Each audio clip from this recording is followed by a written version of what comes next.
মামলা হচ্ছে বিভিন্ন লোকজনের উপর। ক্রিকেটার সাকিব আল হাসানের উপর হত্যা মামলা হয়েছে এবং তিনি পাকিস্তান থেকে সরাসরি বাংলাদেশে ফিরছেন না। তিনি মানে উনি কি আস্থা সংকটে আছেন, বা মানে বাংলাদেশে যদি উনি আসেন তাহলে কি হতে পারে? না দেখেন, বিসিবি বা সাকিব আল হাসানের এগেনস্টে যে মামলা হয়েছে, আপনি এখন যদি বলেন, মানুষ কম্পেয়ার করছে হচ্ছে আমাদের আরেক কিংবদন্তি ফুটবলার আমিনুলের সঙ্গে। এবং আমিনুলের দিকটা যদি চিন্তা করেন, সে কিন্তু মাঠের কর্মী ছিল এবং মাঠ থেকে সে আস্তে আস্তে লিডার হয়েছে বা হচ্ছে নেতা হয়েছে, বিএনপির নেতা হয়েছে মাঠ থেকে সে, এবং মাঠের কার্যক্রম কিন্তু তিনি করেছেন। এবং সেই সাথে যদি তার সাথে যদি সাকিবের তুলনা করেন, আসলে কিন্তু ব্যাপারটা সেরকম না। সাকিব আল হাসান কিন্তু মাঠের রাজনীতিতে কিছু জানেও না, কিছু বোঝেও না। এবং উনি যখন সাকিব আল হাসান যখন ইলেকশনে যেতে, তখন কিন্তু স্থানীয় নেতাদেরকে উনি বলেছিল যে ভাই, আমি কিন্তু রাজনীতির কিছু জানি না, আপনারা আমাকে একটু শিখায়নি। সো ওই আমিনুলের সাথে যদি এখন সাকিব আল হাসানের তুলনা করা হয়, তাহলে এটা মিসম্যাচ হবে। কারণ হচ্ছে বাংলাদেশের বেশিরভাগ মানুষই এই ধরনের চিন্তা ভাবনা করছে। আর সাকিবের সংখ্যা তো থাকেই, কারণ যেহেতু তার উপরে হত্যা মামলার কেস হয়েছে, সে দেশে আসলে হয়তো বা তার কোনো সমস্যা হলেও হতে পারে। তবে একটা জিনিস সবচেয়ে ভালো হচ্ছে, সাকিব এবং মাশরাফিকে বিসিবি কিন্তু পূর্ণাঙ্গ সাপোর্ট দিয়ে যাচ্ছে এবং দিয়ে যাবে। কারণ সাকিবের এগেনস্টে মামলা এবং মাশরাফির এগেনস্টে মামলা, এই মামলাগুলো কিন্তু বিসিবি ভালো চোখে দেখছে না। এবং এখন পর্যন্ত কিন্তু অন্য কোনো কিছুই হয় না, জাস্ট মামলাতে তার নাম এসেছে, চার্জশিট থেকে শুরু করে অন্য কোনো কিছু, ইনকোয়ারি থেকে শুরু করে অন্য কোনো কিছুই শুরু হয় নাই।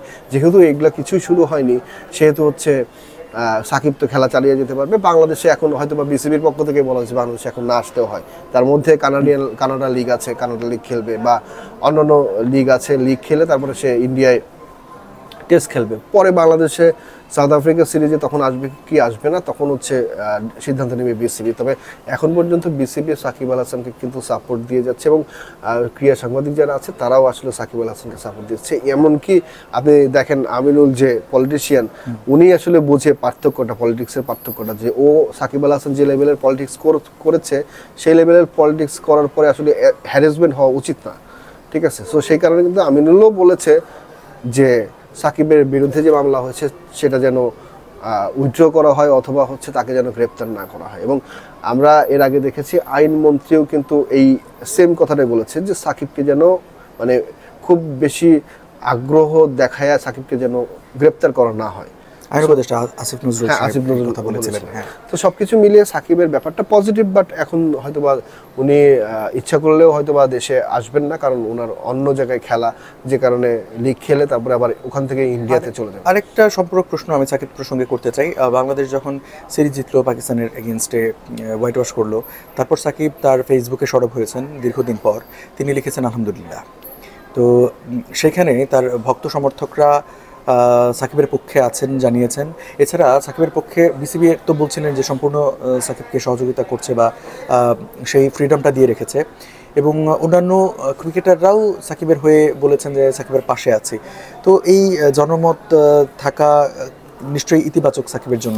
অবশ্যই ইতিবাচক। আপনি সাকিব আল হাসানকে চিনেন, আমি বলি শুনুন, অনেক দেশে আছে যে আপনি আপনার বাংলাদেশকে চিনে না, কিন্তু সাকিব আল হাসানকে চিনে। ঠিক আছে, অনেক দেশে সাকিব আল হাসানের নামে বাংলাদেশকে চিনে।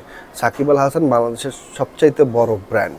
এখন আগে কি করেছে, কে কি করেছে, বা আগে কোনো প্লেয়ার ভালো ছিল বা খারাপ ছিল, বা এশিয়ার মধ্যে তারা তাদের অর্জন বয়ে এনেছে, কিন্তু সাকিব আল হাসানের সাথে আসলে অন্য কাউকে মিলানো যাবে না বাংলাদেশের এই প্রেক্ষাপটে বা এই পরিস্থিতিতে। আর বলতে চাচ্ছি যে ক্রিকেটার সাকিবকে আন্তর্জাতিক অঙ্গনে যতটা চেনে, কিন্তু এমপি সাকিবকে তো দেশের বাইরে ছাড়া আসলে এমপি সাকিব বলতে হচ্ছে যে সাকিব আল হাসানের একটা শখ ছিল যে সে এমপি হবে, এবং সেই শখে সে এমপি নির্বাচন করেছিলেন। হয়তোবা আওয়ামী লীগ থেকে নির্বাচন না করলে অন্য দল থেকে নির্বাচন করতেন তিনি তার আসনে, হয়তোবা যে সেই কারণেই আওয়ামী লীগ থেকে তাকে বলা হচ্ছে আচ্ছা ঠিক আছে, তুমি যেহেতু নির্বাচন করবে তাহলে এখান থেকেই করো, আমাদের সাথেই করো। সো হয়তোবা এরকম একটা পরিস্থিতিতে তাকে এমপি হওয়ার সিদ্ধান্ত হচ্ছে। এবং এমপি হওয়ার পরে আপনি কি তার রাজনৈতিক কোনো কার্যক্রম দেখেছেন? আমার কাছে মনে হয় না। একজন সাধারণ মানুষ হিসেবেও মাশরাফি যতটা রাজনীতিতে সচল ছিল, সাকিব কিন্তু তাও না। এবং সে এমপি হওয়ার পরে সংসদে একবার গেছে কিনা সেটা একটা বড় প্রশ্ন।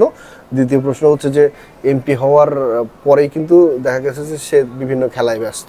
এবং দেশের বাইরে যাওয়া আসার মধ্যে আছে।